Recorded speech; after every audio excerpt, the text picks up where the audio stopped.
What is up, Anthony? It is Tuesday, and exactly 1 week ago from today, I was in New York. The day before, my mom and I got tickets to see the Colbert Report live, and that was a great show, but I'm going to get to that when we get there. I'm also going to be doing this entire video blog over narration because the time I got back to Penn State and the lighting is really crappy, so I just didn't have the time to film it. It would be dark, and the contrast would be high if I did.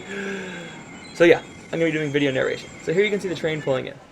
And now here we have just us around the station, and we're gathering our bearings, making sure we know where to go back when we're lost, which did happen.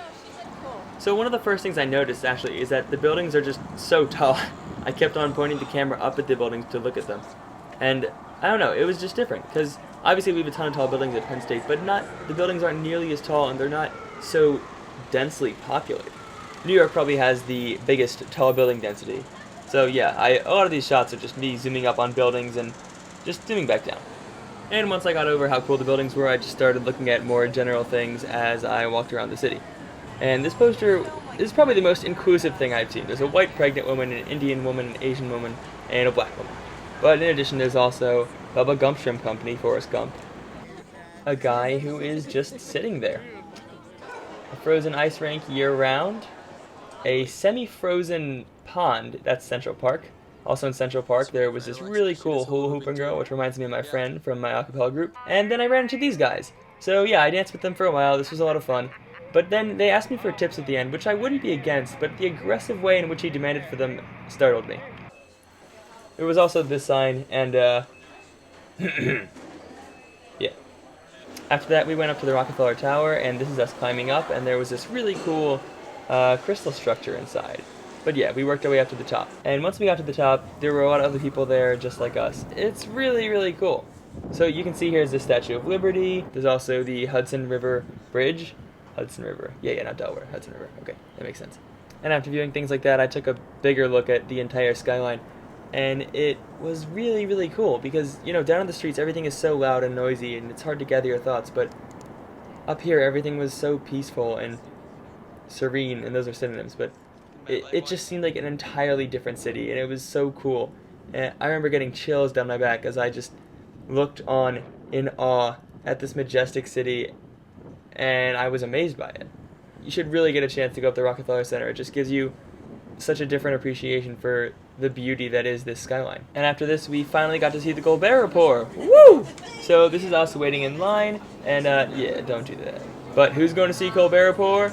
This guy! After that, we went into the waiting rooms, and there were TVs showing his past performances. There were tons of people. There was lots of Colbert paraphernalia, and I was really excited. Now, unfortunately, yet for obvious reasons, I wasn't allowed to bring the camera or any other sort of recording equipment into the actual studio audience, so I'm going to have to tell you how pretty much the rest of this went, just with still shots. Yeah, so the filming was really cool. First off, the studio was actually a lot smaller than I expected. It was only around 200 people, maybe?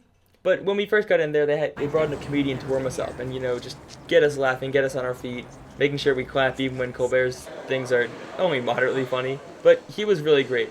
He came on, and before he started, he actually took questions from the audience, and I raised my hand immediately, and he called on me, and I said, "What is the weirdest or most memorable dream you've had?" And he told me that when he was a little kid, first off, he had 10 brothers and sisters, for reference, if you didn't know that. But when he was a little kid, he had a nightmare that he was a skeleton.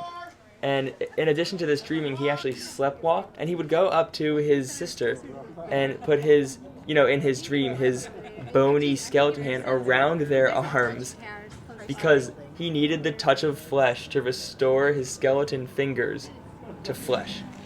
After that, the show started, and he was great. He messed up the very first line he said, but then didn't mess up for the rest of the show.